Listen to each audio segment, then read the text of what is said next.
Et bonjour tout le monde, c'est Maxime Galland. Alors dans cette leçon, on va retrouver un petit exercice en fait que j'aime vraiment beaucoup faire, qui est un exo sur lequel justement on vient un peu appliquer, on va dire, les bases qu'on commence à apprendre un petit peu quand on manipule notre petit ZBrush.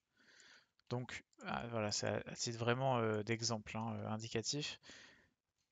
Mais on va essayer d'aller chercher, vous voyez, bah, ce genre de petits modèles très simples qu'on fait du coup en quelques minutes, hein. Le but c'est pas d'y passer trop d'heures, mais on va du coup voir le workflow de A à Z pour créer une petite asset comme ça de champignons un peu particulier, avec un peu de design. Alors je vais pas forcément reproduire une référence réaliste, mais le but vraiment c'est de s'habituer à manipuler l'outil, à manipuler les principales broches, donc le move, la clé build-up et tout. Dans les vidéos précédentes, on a vu un petit peu comment on pouvait customiser l'interface, on a vu comment on pouvait gérer un petit peu tout ce qui se passait dans le panneau tool, en tout cas les principales fonctionnalités. Et donc là, dans cette leçon, on essaie d'appliquer sur un premier cas qui reste simple, qui reste facile et facile d'accès en fait. Et après, plus tard, quand on commencera un peu à maîtriser les outils, ben, on va pouvoir commencer à aller sur des choses un peu plus complexes, peut-être de l'anatomie, peut-être du buste de monstre, voilà, ce genre de trucs. Donc je vais partir. Ici, je vais venir dans la Lightbox. Donc dans la Lightbox, je répète, mais on a des projets du coup prédéfinis. Je vais venir chercher la Dynamesh sphère ici. Donc je vais prendre la 128. Hop, on l'ouvre. Et là, on se retrouve avec notre sphère. Il y a la symétrie qui est activée. Si elle n'est pas activée, je vous rappelle que c'est le raccourci X. Et on va commencer. On va commencer au move. Et là, on part. Alors, j'ai pas pris de référence spéciale. Si ça vous aide, vous pouvez vous en fournir, hein. Vous tapez un peu sur internet Mushroom, Fruits, ZBrush. Prenez par exemple peut-être des vrais champignons ou quoi. Vous pouvez aussi juste copier ce que je suis en train de faire étape par étape pour essayer d'avancer un peu au même rythme que moi. Et on va venir dans un premier temps bomber le petit chapeau. On va vraiment procéder par les étapes suivantes. Donc étape 1, c'est le blocking. Le blocking, c'est un moment où on fait un peu la morphologie de notre sculpture. C'est-à-dire qu'on va chercher les formes, voilà, la silhouette. Une fois qu'on a notre silhouette, on commencera un petit peu à la définir en travaillant un petit peu la surface. Là, alors vous voyez, je suis parti, je suis pas droit. C'est pas du tout grave. On va faire un petit W. On va avoir le gizmo ici. Et on va redresser le champignon. Un petit Q pour revenir. Alors si W marche pas ou si vous avez un autre clavier, on retrouve ici les principales transformations, Move, Scale et Rotate. Donc on va venir... Au début on reste en symétrie, après on va la briser à un moment la symétrie, mais au début on reste dessus parce que c'est quand même beaucoup plus simple. On va, comme je vous le rappelle, en fait, on a ici un Dynamesh qui est activé parce que vous vous souvenez, on a pris la Dynamesh sphère dans la Lightbox. Et en fait, l'avantage du Dynamesh, c'est qu'on peut mettre à jour le maillage. Et là, vous voyez comment on a étiré les formes. On va venir avec un petit contrôle drag. Donc, contrôle drag, c'est-à-dire je clique et je relâche pas. Je relâche tout et ZBrush a actualisé le maillage. Donc c'est vraiment la mécanique avec laquelle on va pouvoir jouer justement, ajouter des formes, en enlever, tout en gardant un maillage qui reste propre. Je vais lui faire une forme un petit peu longiligne comme ça. On va peut-être avec une inflate venir encore actualiser et gonfler un petit peu le pied. Vous voyez, ça va donner un petit peu de... On peut faire en inverse aussi si vous faites avec Alt, ça vient affiner plutôt que gonfler. Et on va lui donner un peu une silhouette. J'ai envie de donner une silhouette un peu cool. Donc on va vraiment l'accentuer ici au niveau du chapeau. Peut-être pas trop, là j'ai peut-être un petit peu abusé. Mais c'est pas grave, on va laisser un peu libre cours à notre imagination. On va faire votre forme. Je vous incite vraiment à faire votre propre forme de champignon et pas forcément à copier exactement ce que je suis en train de faire. On va peut-être ramener un petit peu la casquette ici. Elle va un petit peu loin. Tac. Et on va commencer avec notre petit outil clé build-up. Donc là, on a fait quasiment tout move. On va actualiser. Alors pour actualiser notre solution, c'est de cliquer sur Dynamesh et de réactiver. Au cas où vous n'avez pas customisé l'interface, alors je vous renvoie vers la vidéo un peu avant qui concerne ce point. Sinon, dans géométrie, ici, on vient chercher Dynamesh, on désactive, on active et ça met à jour. C'est aussi une autre manière, plutôt si on veut pas faire le contrôle drag ou si on a oublié comment faire, ça peut arriver, c'est pas grave, on retrouve le bouton d'interface. Donc là, je vais me mettre à bomber un petit peu avec ma clé build-up ben, les différentes surfaces de notre petit champignon. Donc on va pareil avec la move là, je vais venir, je vais tirer un petit peu le pied. Je vais tirer un petit peu plus. Alors, n'hésitez pas sur la vidéo, hein, si ça avance beaucoup trop vite de mon côté, vous mettez en pause, vous repassez, hein, voilà, par exemple là vous arrêtez, vous essayez de faire un peu la même modif. Il faut savoir que des fois, je vais essayer des choses, ça va pas fonctionner, je vais rétro-pédaler, c'est aussi ça la sculpture, hein. En sculpture, on est sur une démarche un peu de recherche, un peu artistique, hein, quand on fait ça sans référence. Donc on a forcément des fois des accidents un peu heureux et des accidents qui sont un peu moins heureux, où des fois les formes elles sont, on n'arrive pas forcément sur ce qu'on imaginait. Puis des fois c'est pas ce qu'on imaginait, mais ça convient. Donc il faut savoir aussi juste se lâcher un peu prise et puis faire son design, s'amuser un petit peu, prendre un peu de plaisir et prendre un peu de patience, quoi, se dire que qu'on peut-être pas tout de suite le résultat. La sculpture c'est vraiment quelque chose de pas, où faut réussir à être patient, quoi. Faut réussir, on va continuer ici. Je vais, avec mon petit brosse et ma petite brosse clé build-up ici, je vais venir un peu ajouter des sortes de petites racines sous le champignon. On va faire comme ça. Voilà. On va ajouter quelques lignes. Et faut pas hésiter à gérer de la masse. Moi, j'aime bien des fois passer en noir comme ça mon objet pour regarder un peu la silhouette, voir si la silhouette elle est équilibrée. Là, c'est vrai qu'elle est assez grande, mais j'aime bien le côté un petit peu longiligne qu'elle peut avoir. Donc, vous pouvez aussi changer les matériaux ici. Vous voyez à gauche là dans Outline, vous avez beaucoup de matériaux. Alors, c'est pas Outline, hein, c'est Material.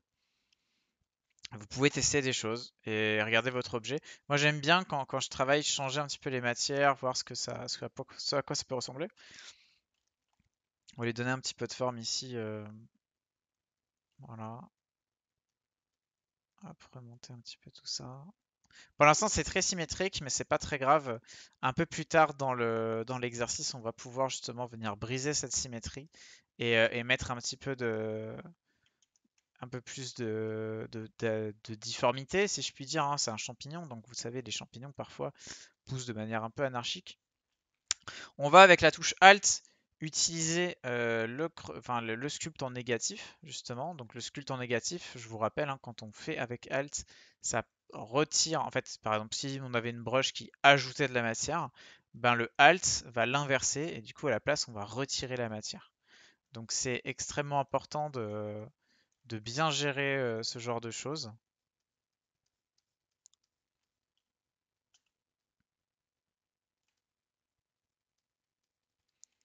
Hop, on va continuer. Je pense que dans cette série de vidéos, on va s'amuser justement à en faire plusieurs des champignons. Comme ça. En fait, moi, c'est quelque chose que je conseille en termes de pédagogie quand on apprend une nouvelle technique. Et si vous êtes en train de découvrir ZBrush avec cet exercice, par exemple, ben, vous êtes, voilà, vous devez assimiler, vous devez laisser le temps en fait à votre cerveau de s'habituer à ce nouveau logiciel, à cette nouvelle fonction. Et c'est vrai que cet exercice du champignon, je l'aime beaucoup parce qu'il permet d'explorer un petit peu l'interface, d'explorer les principales brosses et de prendre un peu ses marques en fait. Prendre un peu ses marques sur le logiciel. Parce que quand en fait l'anatomie qu'on a sur un champignon par exemple, elle est relativement faible. C'est-à-dire que elle est permissive, on va dire. On peut faire pas mal de petites erreurs et tout. C'est pas très très grave. Et quand on va travailler par exemple sur un sujet un peu plus complexe comme par exemple un buste humain ou ce genre de choses, on a besoin de faire un effort assez conséquent pour se concentrer sur l'anatomie, sur la cohérence des formes, beaucoup plus que sur un exercice léger comme ça. Et c'est pour ça que moi je vous conseille de ne pas hésiter à le faire peut-être plusieurs fois cet exercice. Donc de vous faire une série avec 4, 5, 6 champignons, quoi. Bah, peut-être 4, 5, 6, j'exagère un petit peu, je pense qu'on va pas en faire autant dans la série de tutos. Mais, euh, mais quand même pour bien marquer, pour pouvoir tenter, quoi. Et c'est une des caractéristiques, en fait, si vous voulez, ZBrush, c'est un logiciel qui professionnellement est extrêmement utilisé dans tout ce qui est design, en fait, dans tout ce qui est recherche graphique, recherche d'identité visuelle, recherche de direction artistique. Et on creuse un petit peu ici le chapeau. Et il permet très rapidement, une fois qu'on maîtrise l'outil, de en une journée faire plusieurs designs, faire des tests de forme, voilà, des choses vraiment bien. Et, euh, et du coup, cet exercice permet de voir la rapidité. On n'est pas obligé, en fait, pour savoir si une forme fonctionne en termes de silhouette. La silhouette, c'est vraiment, quand on fait du design, c'est extrêmement important. C'est presque 80% du travail, quoi. Et savoir si une silhouette ça fonctionne, bah, vous l'avez très très vite en fait. Là, déjà que rien qu'en regardant, je peux voir les endroits où c'est équilibré, où c'est moins équilibré. Peut-être que là, je pourrais faire une courbe un peu plus harmonieuse. Je sais pas. Hop. Je sais pas trop lui donner. Je pense qu'on pourra quand même donner de la forme un petit peu, une forme un peu différente aux champignons quand on va enlever la symétrie justement. Quand on va enlever la symétrie, on va avoir la possibilité de replacer un peu tout ça. Vous voyez là, je reste. Alors ça, c'est extrêmement important. Je reste assez faible, c'est-à-dire que là, vous voyez, c'est complètement. Alors, on dit pixelisé, hein, mais c'est pas le bon terme parce que c'est des polygones, hein, c'est pas des pixels. Mais c'est un petit peu, voilà, quoi. C'est pas très précis au niveau du sculpt pour l'instant. Mais c'est pas très grave parce qu'on est encore sur la forme. On se réserve le droit de. Vous voyez, je glisse pas. Bon, là, je glisse un petit peu, mais on se réserve le droit de changer certaines formes, certaines choses. Et du coup, comme on se réserve le droit, en fait, c'est plus simple. Ça, c'est une règle un peu générale en 3D, hein. Mais c'est toujours plus simple de manipuler un objet qui a une assez faible densité de polygones qu'un objet qui a une forte densité de polygones. Quand vous arrivez sur des objets qui ont des millions de polygones, et ce sera le cas avec ZBrush, hein, ce sera le cas avec ZBrush, là, ça devient compliqué. Si vous voulez bouger une forme, ça va vous demander un effort quand même, un peu de planification, pour bouger un peu tout ça, parce que ça. En fait, au moins vous avez de forme sur un et de polygones, hein, pardon. Au moins vous avez de polygones sur un objet, au plus c'est facile d'effectuer des changements dessus. Ça, c'est vraiment important de bien le comprendre. Et c'est une règle un petit peu qu'il faut essayer de suivre. Alors voilà, vous voyez, le smooth est très très fort. Donc on va venir avec Shift ici, baisser la Z intensité de notre smooth, pour justement pouvoir peut-être travailler avec un peu plus de précision et être un peu moins violent sur le lissage. Là, je lisse un peu pour faire un petit peu le point sur mes formes. Hop, on fait un petit peu le point.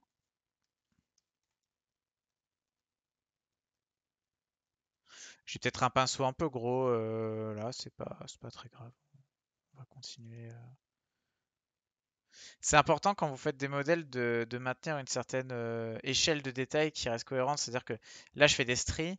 Les stries, elles peuvent pas être toutes petites ici et énormes là, par exemple. Il faut quand même que de manière générale, les détails soient cohérents sur l'ensemble du modèle.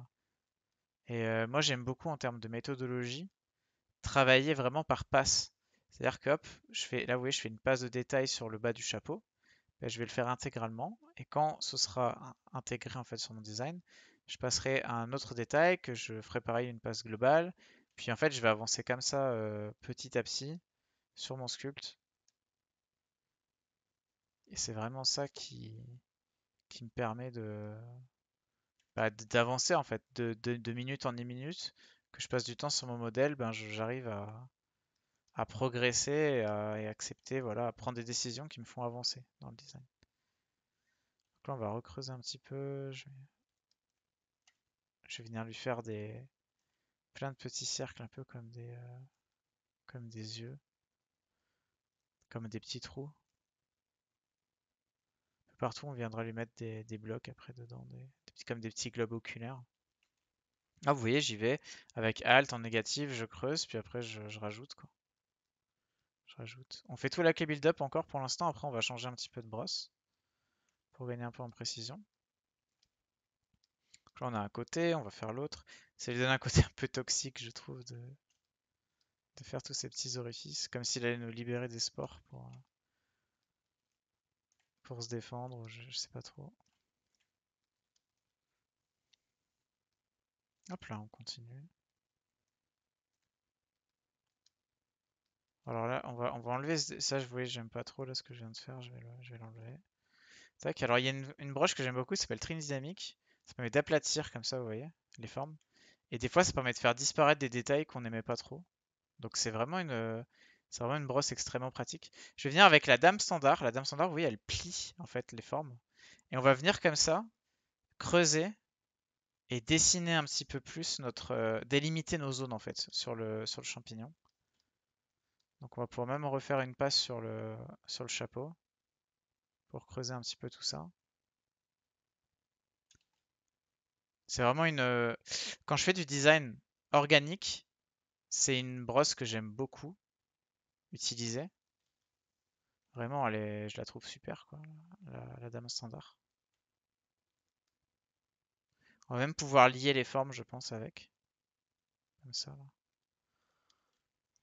On va voir, j'essaye, hein, je vais bien voir comment ça se fait comment ça rend au niveau du global. Là, je suis peut-être en train de détailler un peu trop une zone et de pas m'intéresser aux formes générales du modèle, ce qui est peut-être un peu une erreur. C'est vrai que, un peu comme je disais tout à l'heure, c'est toujours important de garder l'idée globale d'un design et de pas se perdre dans les détails, ce qui peut parfois un peu nous ralentir ou quoi.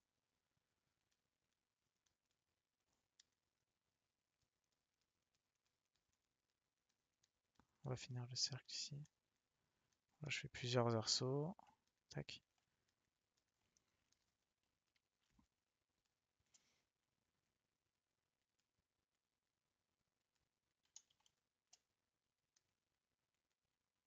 On va continuer à le faire un petit peu grossir au niveau de la forme, comme ça. J'aime bien la forme un peu ronde là, qui peut commencer à avoir.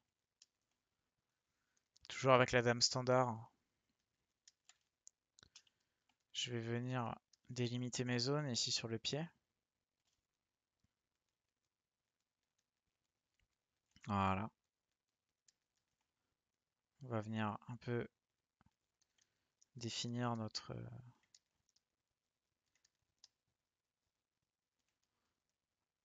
base. Hop.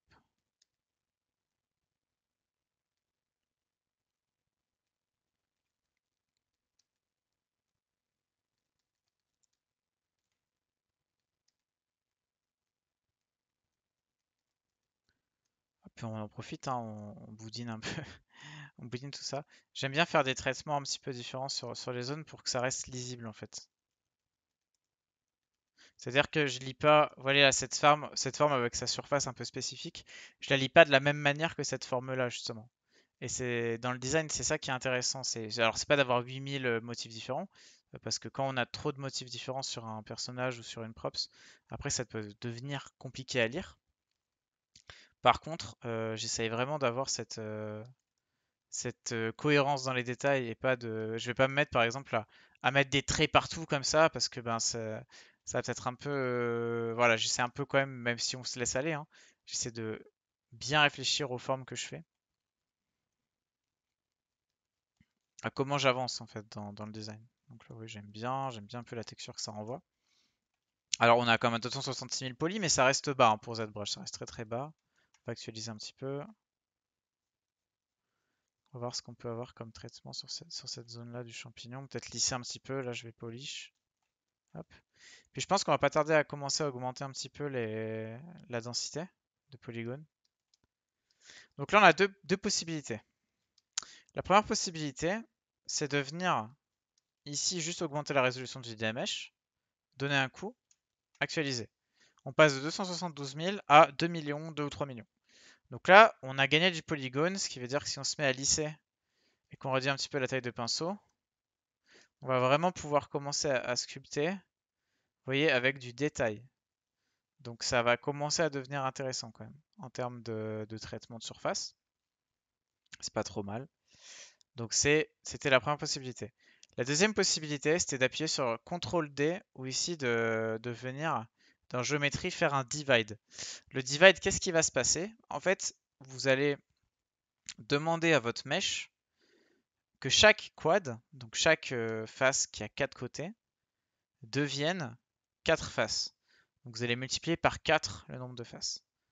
Moi, je vais préférer augmenter le dynamesh ici parce que Si je sors encore des formes, mon maillage restera dynamique. Alors que si on avait subdivisé, ben ça reste pas forcément dynamique. Donc nous pour l'instant on garde le Dynamesh, donc on augmente la résolution, c'est un petit peu mieux. On va continuer un peu les trous. Là vous voyez déjà d'avoir augmenté le nombre de polygones, ça permet de faire du traitement de surface qui est quand même un peu plus poussé que tout à l'heure. Un petit peu plus poussé.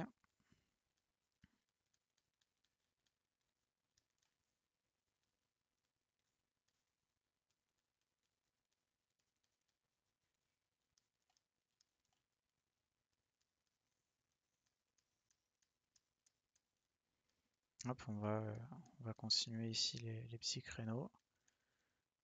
Voilà. Vous voyez qu'en fait, ce qui est assez cool, c'est que les formes en fait qui étaient un peu brouillonnes qu'on faisait tout à l'heure, maintenant elles nous donnent une base de silhouette pour ce qu'on est en train de faire en fait. Elles nous permettent de venir vraiment là, là, j'ai une base et j'ai juste à travailler voilà la surface, l'écorce. Et c'est parce que cette base elle est à peu près saine en termes de cohérence et tout, que bah, les détails que je commence à faire là, ils peuvent eux aussi être pertinents et et fonctionner quoi. Voilà, je dis que c'est voilà les détails, mais je suis en train un petit peu de bourriner hein, quand même. Je vais assez, vous voyez, je suis pas très précis sur mes traits. Alors c'est important sur cette brush que vous fassiez pas des gestes, vous voyez là, trop lents, que vous allez vraiment réussir à être sec. Alors après, ça dépend bien entendu de ce que vous voulez représenter, hein. Mais faut réussir à être un peu sec avec sa tablette ou son pinceau. Ça permet comme ça des fois d'avoir des lignes un petit peu différentes. Voilà, on va faire l'autre côté. On va traiter ici, après on va lui ajouter des petits yeux un peu partout. Ça va être angoissant. On va venir ici, hop, creuser, creuser cette forme. Voilà, comme ça. Venir lui faire des pommettes. Sortir la tempe. Alors, je parle de tempe et tout alors qu'on est sur un champignon, hein, c'est un peu bizarre. Ah, la sauvegarde, c'est vrai que ça m'y fait penser, mais on a le droit d'aller faire une petite sauvegarde, donc save as, et on va l'appeler mush, a mush, je vais l'appeler a mushroom. Je lui donne un peu un nom différent que le précédent.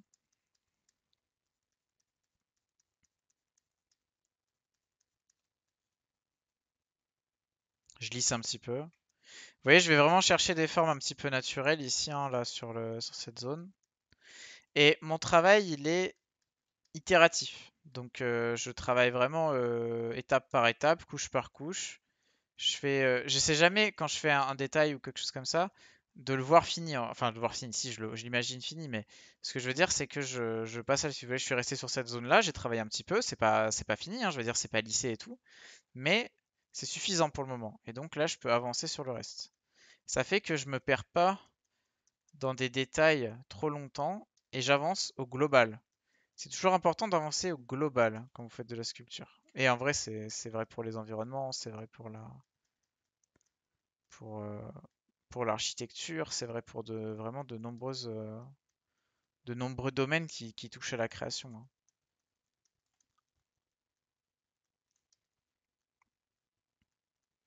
J'y vais petit à petit. Puis des fois aussi, c'est important de... Bon là, ça fait que quelques minutes hein, qu'on est dessus. Mais c'est important des fois de prendre des pauses pour essayer d'avoir un peu de recul sur ce qu'on est en train de créer. Voilà, des fois, il y a des moments quand vous êtes sur des designs où vous sentez hein, que ça sature, que vous pensez, enfin voilà, que vous avez un peu épuisé vos ressources sur la séance. Faut pas hésiter à arrêter, à aller faire autre chose. Des fois, en revenant, en prenant une pause, on revient avec des nouvelles idées et du coup, on est efficace. C'est quelque chose qui existe vraiment aussi, hein. C'est-à-dire qu'on n'est pas disposé à 100% H24 à faire du design. Il y a des moments qui sont plus propices que d'autres. Après, ben voilà, c'est un peu voilà, la vie, quoi. On n'est pas inspiré tout le temps, quoi. Il y a des méthodes hein, pour trouver de l'inspiration, bien entendu. Il y en a, ça existe. Mais c'est pas systématique. Hop, je continue un petit peu le traitement. On va peut-être recreuser un peu cette zone. Voilà. Vous voyez, on ajoute petit à petit du détail hein, quand même. Ça, le tout prend forme. Le tout prend un peu forme et se définit.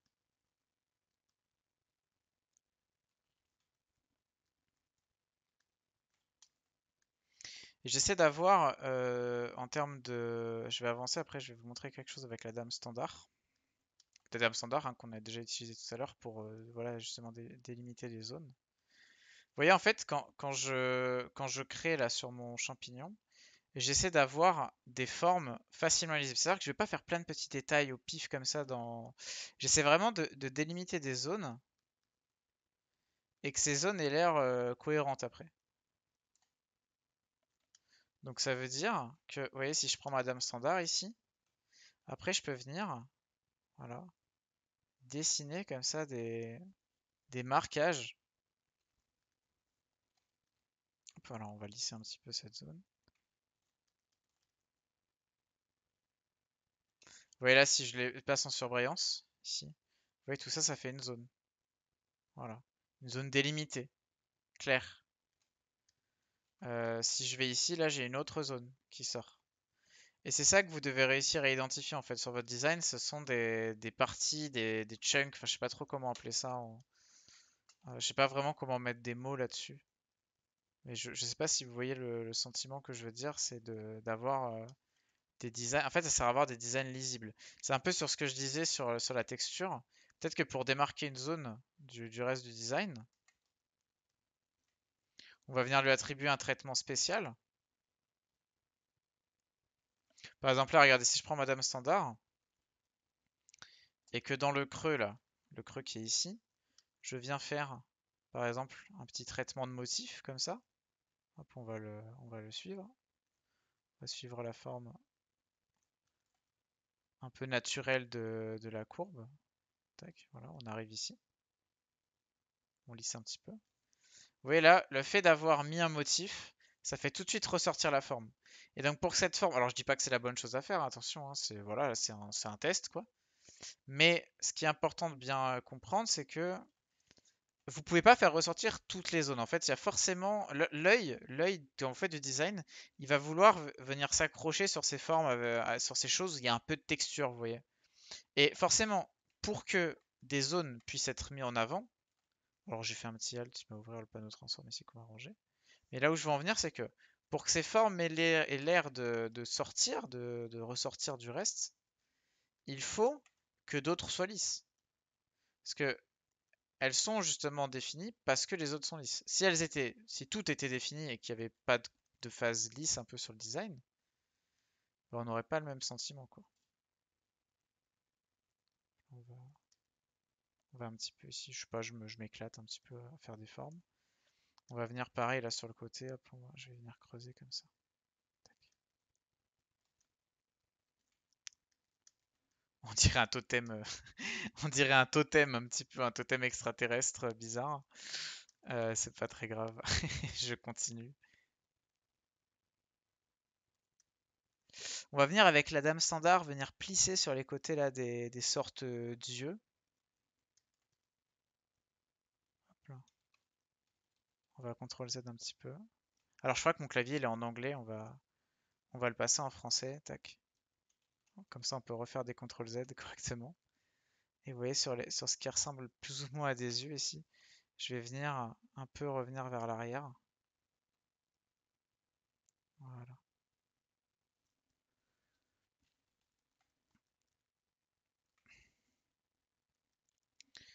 J'ai envie vraiment sur cet exercice que vous vous amusiez à jouer comme je suis en train de le faire là avec les brosses pour vraiment je pense que c'est un bon exemple le totem les totems tiki et tout ce genre de trucs où justement il y a tout un travail de motif en fait sur la surface. D'abord un travail de forme parce que là vraiment quand on était avec la clé build-up et qu'on a vraiment designé les différents volumes qui sont sur le modèle. D'ailleurs là ici je trouve que c'est un peu plat, vous voyez, toute cette zone là. Donc je vais lui donner un peu de relief. Je vais venir retourner avec ma clé build-up, créer du volume. Hop là.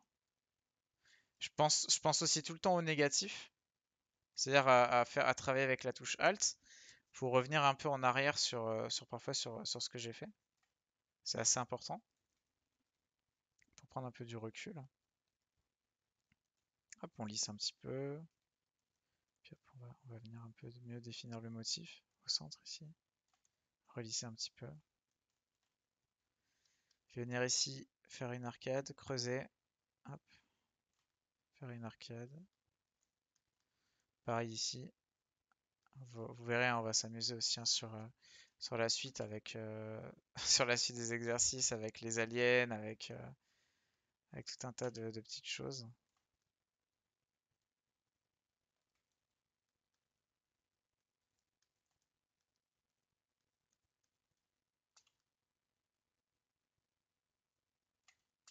Je suis peut-être un peu violent là avec ma brosse, je vais lisser un petit peu. Hop, hop, on creuse, on creuse, on creuse. On lisse, on lisse, on lisse avec Shift.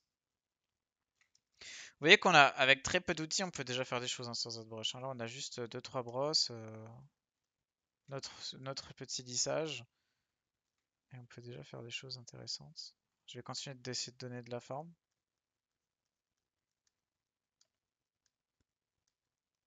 Peut-être le relier à ce qui est devant, ici. Lier un petit peu le design.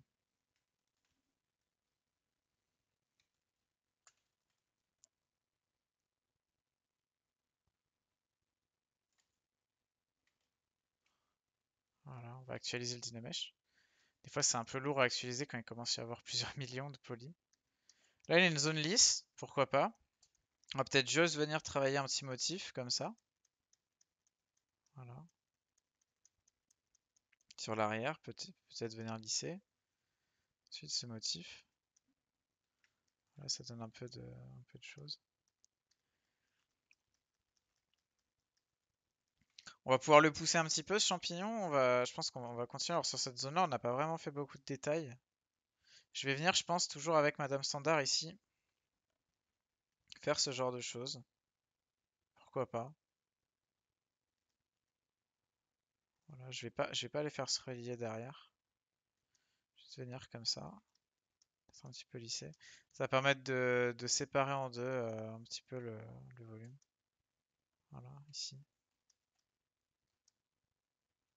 C'est encore brouillon.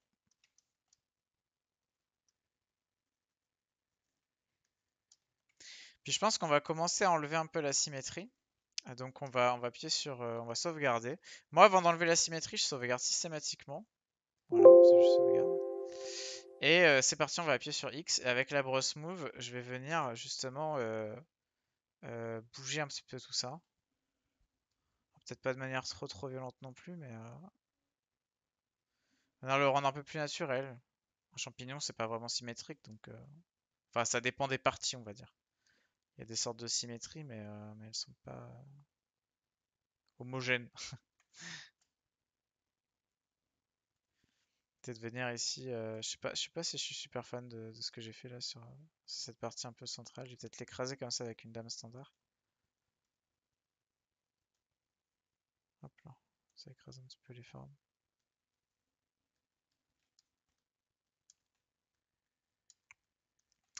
Puis on va commencer à intégrer des choses comme par exemple avec la brush inflate ici des petites pustules. Hop, des petites pustules. Un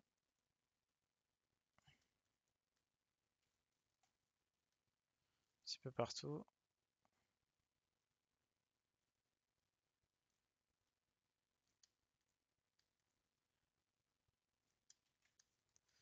Voilà. Puis on va venir travailler un petit peu. Je suis pas très fan là, de ce que j'ai fait au milieu. Je pense que d'une manière ou d'une autre, je vais le supprimer. Je trouve que ça tranche trop avec le reste. Ça le fait pas vraiment. Je vais essayer de combler. Recombler ça avec une clé build-up.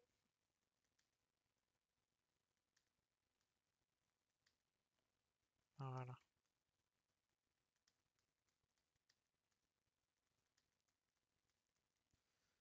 Voilà, on comble.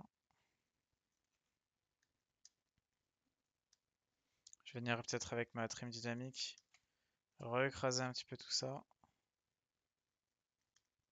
La trimdynamique a vraiment cet effet de pouvoir faire disparaître certaines formes.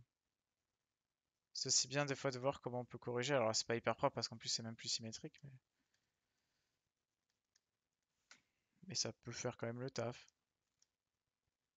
Hop là.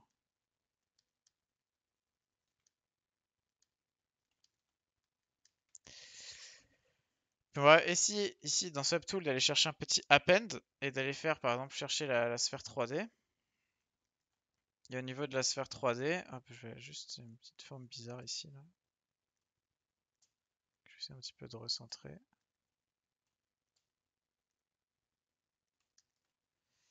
On va venir chercher ici avec le append le W, donc on va cliquer sur le subtool, le déplacer et par exemple pouvoir faire des petits yeux. Donc ici on va baisser un petit peu la taille de la sphère. Voilà. Donc faites gaffe, alors quand vous cliquez un petit peu sur le gizmo là au milieu pour changer la taille de votre sphère, c'est un petit peu particulier des fois à utiliser, faut un peu s'y faire. C'est les gizmos de transformation de ZBrush quoi, qui nous changent un petit peu de ce qu'on peut connaître dans Maya ou dans d'autres logiciels de 3D comme 3ds Max par exemple, ou Blender. Puis quand on en a placé un, on va juste faire duplicate, placer l'autre. Voilà. Alors on va les placer un par un, on va pas faire forcément de symétrie ou de miroir. Ça va nous entraîner comme ça à manipuler l'outil justement de transformation. Donc c'est assez bien. Hop, duplicate. On va venir continuer, duplicate, mettre un petit peu dans les angles, des formes. C'est important enfin, voilà, de combler un petit peu. Je trouve que ça commence déjà à ajouter un petit peu au design. Après, on va faire quelques passes dessus justement pour les incorporer un peu mieux dans la structure du champignon. Continue, duplicate. Alors, on aurait pu renommer, ça aurait été malin, avant qu'il y ait 500 000 sphères. Bon, c'est pas très grave. Ça reste une recherche, donc ça reste juste un brouillon. Pas forcément un modèle qu'on va utiliser très très loin. Duplicate. Quand je vous dis d'en faire plusieurs, c'est aussi parce que, bah voilà, moi pour avoir fait, enfin, pour expérimenter ça un peu au quotidien, hein. Quand vous commencez à explorer un sujet, moi j'aime beaucoup, si vous regardez sur mon Workstation, j'aime beaucoup travailler en série. Et ça veut dire que quand j'étudie un sujet, par exemple, si je me dis, ok, ben, allez Maxime, hop, tu vas faire des mechas, ben, le fait d'en faire plusieurs permet d'assimiler un petit peu des fois des automatismes ou d'explorer des formes qui fonctionnent moins bien, des formes qui fonctionnent mieux. Et après d'adapter bah voilà, ce qu'on a vraiment quand vous commencez à sculpter un sujet 10 fois, bah, votre sujet vous le maîtrisez mieux, vous avancez plus vite, ou vous faites des. Par exemple, si vous avez fait plusieurs tentatives, bah, sur plusieurs tentatives, vous pouvez garder les meilleures. Si vous avez une seule et unique tentative quand vous faites un projet, ben, vous avez une seule et unique tentative, donc il n'y a pas d'alternative quoi. Vous avez ce que vous avez fait et c'est tout. Et vraiment dans le design, ça arrive genre, vraiment quand on est sur du concept art ou sur des choses comme ça arrive jamais de faire une seule recherche. On est toujours sur, c'est pas un travail où il faut être fainéant quoi. En gros, faut réussir à tester différentes choses, à voir ce qui marche, à voir ce qui marche moins, à tester des silhouettes et faire des choses qui fonctionnent moins bien de temps en temps. Ben, c'est totalement ok, c'est totalement normal, surtout quand on fait de la recherche justement. En fait, rechercher ce qui fonctionne pas est quasiment aussi important que rechercher ce qui fonctionne quand vous faites de la recherche graphique ou de la R&D. Parce qu'en sachant ce qui fonctionne pas, ben, vous êtes moins à même de faire des erreurs, par exemple. Oui, tout à l'heure, là, j'avais fait un choix sur le milieu. Bon, je l'ai corrigé comme j'ai pu. Au final, ça fonctionne. On va peut-être augmenter un petit peu le lissage. Mais j'ai essayé, bon, ça marchait pas. Tant pis, c'est pas grave, hein, j'essaie de rétro-pédaler, de corriger mes formes. Et c'est totalement ok. Donc pour ceux qui sont un peu perfectionnés, vous voyez avec les petits ajouts là sur les petites sphères, je trouve que ça donne un côté un peu différent au modèle. Donc pour ceux qui sont un peu perfectionnistes et qui souvent se disent ah là là j'aime pas ce que je dessine ou j'aime pas trop, j'aime pas ce que je suis en train de faire, c'est pas grave de faire des choses qui fonctionnent pas énormément. Alors bon enfin c'est pas grave du moment que derrière vous prenez le temps de refaire des essais ou de corriger quoi. C'est vrai que si vous faites des choses qui fonctionnent pas et que vous les corrigez pas, là après là ça pose problème. Mais vraiment c'est important. Donc là maintenant qu'on a placé un peu nos petites sphères, on va venir avec la clé build-up, toujours en asymétrie. On va re-sauvegarder un coup. Alors cette fois-ci je vais l'appeler 0,2, comme ça au moins si on a une sauvegarde corrompue ou quoi, on peut revenir bien en arrière. Et là vous voyez je vais essayer de merger un peu mieux les petites sphères ou les petits yeux. Vous voyez avec un pinceau un peu plus petit. On va rebaisser un peu le smooth, qu'il aille un peu fort. On vient, on rebaisse, voilà. On continue. Voilà. Tac. On rebaisse. Voilà, on continue. Tac. On enchaîne. Alors oui, c'est maintenant la plus asymétrie, donc il faut tout faire deux fois. C'est pas très grave. Après, sur quelque chose, alors oui, sur un personnage, ça va être compliqué. Sur un vrai personnage qui est symétrique et tout. Un peu symétrique, on va dire, parce qu'aucun personnage n'est vraiment symétrique à 100%. Euh, sur un champignon, sur un truc un peu végétal comme ça. Moi j'aime bien couper finalement assez tôt la symétrie dans le processus parce qu'au moins ça me permet d'avoir un peu représente un peu la variation un peu anarchique que peuvent avoir les formes dans la nature de temps en temps. Même si de manière assez merveilleuse, la nature est souvent très ordonnée quand même, dans son désordre. Ce que je dis n'a aucun sens. Mais voilà, c'est quelque chose quand même que j'aime bien faire.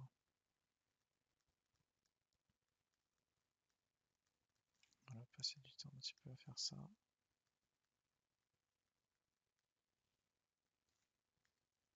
Hop là.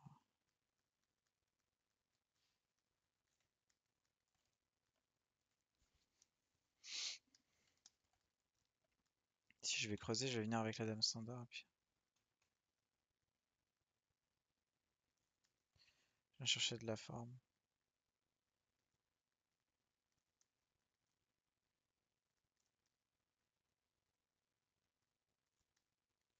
On va venir ici sur les côtés faire des plis.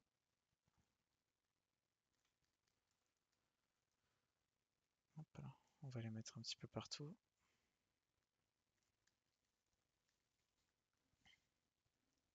Ce qui est le plus important à tirer là, c'est vraiment que vous testiez des choses et que vous essayiez d'aller le plus loin possible dans ce que vous pouvez faire. On va rejoindre ici un peu les formes. Voilà. On va continuer à aller travailler un peu les yeux en bas.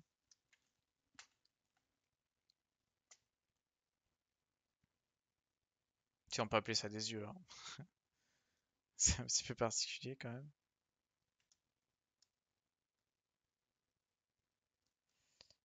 On continue d'y aller. Voilà, j'ai un peu abusé là, sur l'arcade.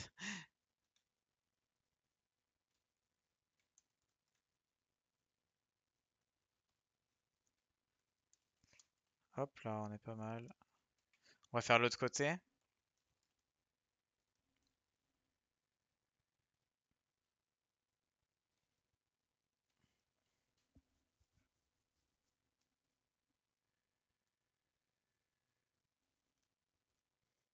Hop là, nickel.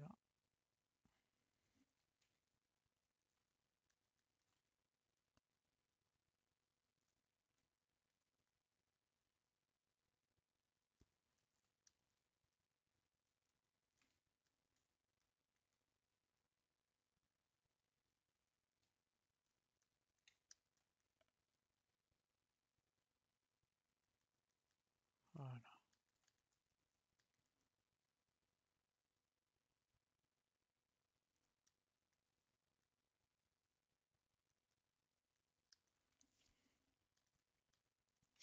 On a une base. C'est intéressant, je pense, à ce stade-là, de peut-être. On pourrait, hein. Ce qui serait logique là, ce serait qu'on continue à faire des détails. Donc c'est-à-dire qu'on aille encore un peu plus loin, qu'on nettoie. Par exemple, vous voyez là, on a des traits qui sont un peu brouillons. Voilà, qu'on vienne prendre le temps de mieux définir, de mieux détailler les formes, qu'elles soient un peu plus naturelles, ou, qu'elles aient l'air un peu plus logiques. Vous voyez là, avec le lissage, je vais enlever un petit peu le crénage, le crénelage, pardon. Ça demande du temps. On peut encore augmenter la résolution ou faire une subdivision justement pour avoir un peu plus de détails. Après là, ce que je préconise, c'est que quand vous arrivez à un stade qui commence déjà à être un peu détaillé, si vous voulez vraiment faire l'exercice correctement, c'est d'arrêter en fait ce champignon et d'en recommencer un autre de zéro pour justement explorer des formes vraiment différentes. Là, donc je mets en pause. Hop, je vais sauvegarder ma version actuelle. Vous voyez, si je charge un autre modèle, ici le tool Mushroom 2, ça c'est le modèle que j'ai montré au début. Vous voyez que j'ai beaucoup de similitudes, mais j'ai vraiment des éléments que j'ai essayé de travailler différemment. Là, par exemple, j'ai des yeux que d'un seul côté. Chose qu'on pourrait tenter de faire avec l'autre, on va les comparer un petit peu au niveau des silhouettes. Ce qui pourrait être amusant et intéressant en termes d'exercice, c'est pas. Là, j'aime bien le traitement que j'ai fait sur certaines zones avec celui-là, notamment toute cette partie-là là, que j'aime vraiment bien. Par contre, je trouve que sa silhouette est moins intéressante que celui-là. Celui-là, en termes de silhouette, il est un peu plus élancé et tout, je le trouve un peu mieux. Donc, ce qui pourrait être cool là, c'est que si j'en fais un autre, que j'essaie un peu de mélanger les deux pour obtenir un résultat qui me convient peut-être un peu mieux au global, quoi. Ce qui peut être intéressant, c'est justement une chose que je pourrais vous montrer, c'est comment utiliser des alphas, par exemple pour mettre un petit peu de grain sur certaines zones. Le grain, je vous avais dit que c'était vachement important parce que ça permet à l'œil de s'accrocher justement avec des détails. Donc là, on va faire un petit truc, c'est qu'on va prendre une brosse qui s'appelle Clay. On va venir ici sélectionner le mode drag-drag. Donc en fait, ce mode d'application, c'est comment la brosse en fait va vraiment s'utiliser, comment elle va s'appliquer sur le modèle. On va choisir un grain avec un peu de texture, là par exemple celui-là, l'alpha 07. Et là on est parti, on a fait une sauvegarde, et boum, on va venir dropper, vous voyez, des petits grains. Alors c'est vraiment super. Si vous changez l'alpha, regardez, par exemple si vous prenez ça, bah, ça va vous faire ce genre de forme. En fait, vous voyez, ça représente la silhouette que vous avez choisie dans l'alpha. Et donc là, je vais pouvoir venir mettre du grain par endroit sur le modèle. Alors, je ne vais pas intégralement le recouvrir de grain, mais venir un peu texturer, parce que c'est du surfacing, hein, c'est presque de la texture ce qu'on est en train de faire. Ça vient donner de la matière, et forcément, là, vous voyez cette zone, si je commence à mettre des petites pustules ou vraiment un grain dessus, hop. Mais forcément, si on regarde au global, notre œil, il a plus envie de regarder par là. Donc ça veut dire qu'on va essayer d'être un peu intelligent et qu'on va pas en mettre partout, qu'on va un peu le localiser sur certaines zones de notre modèle.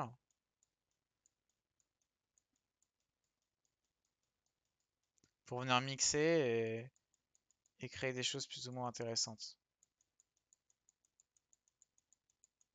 Après, c'est important, je sais que souvent, ça j'aime bien le montrer surtout vers la fin, parce que dès que je monte cet outil, les apprenants, les élèves, ils ont très très vite envie d'en mettre partout et de venir, de venir ajouter des détails, des détails, des détails, des détails dans tous les sens.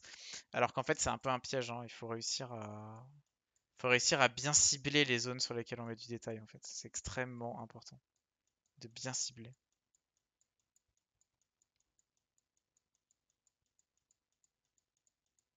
Donc là, j'y vais petit à petit. Je vais pas en mettre partout, je vais pas en mettre partout. Après, on peut atténuer, hein. Je veux dire, là, si vous prenez le lissage et que vous commencez un peu à toucher au niveau de l'endroit où vous avez mis, vous pouvez atténuer un peu le grain, quoi. Forcément, si vous lissez, vous allez réduire. Bon, moi, pour ce genre de truc, comme ça prend pas vraiment en compte la pression, bah, si vous voulez que, par exemple, le motif soit plus fort, vous passez à 100 en intensité, il sera un peu plus fort. Si vous voulez qu'il soit moins fort, vous passez genre à 2, et là, il sera quasiment inexistant. Donc, c'est quelque chose qu'il faut réussir à doser ici dans la set intensity. Et je vais pas forcément faire tout le modèle, mais le mieux ce serait que vous fassiez des petits tests et que puis pourquoi pas, voilà, que vous me montriez le résultat. Je serais heureux de voir ce que vous avez réussi à faire.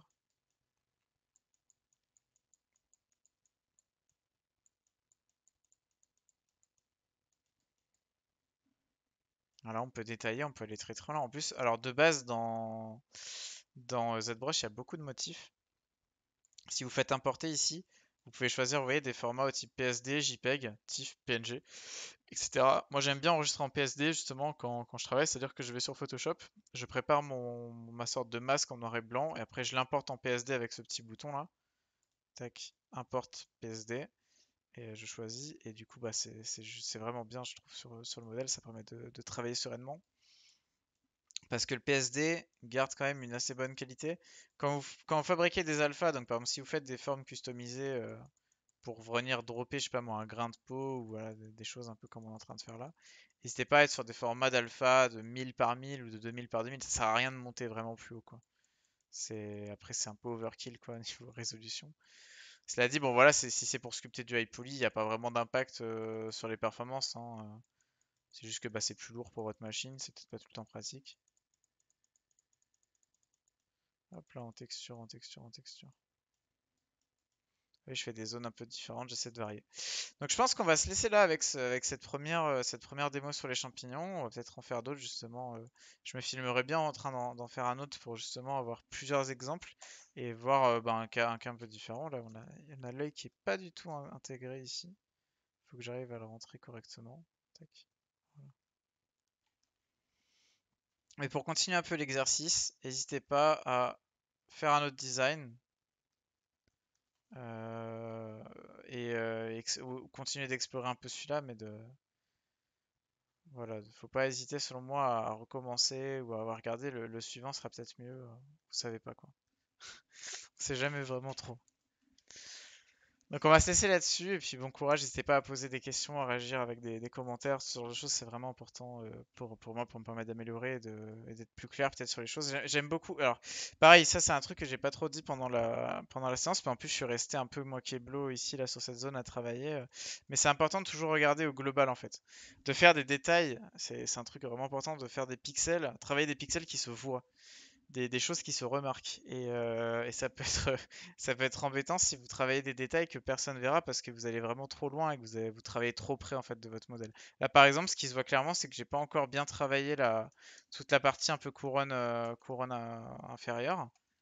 Donc ça vaudrait peut-être le coup que je vienne ici avec une brosse, alors plus délicatement peut-être, mais que je vienne un peu relier ces zones-là ou travailler plus en détail bah, cette zone-là du personnage ou du champignon, quoi.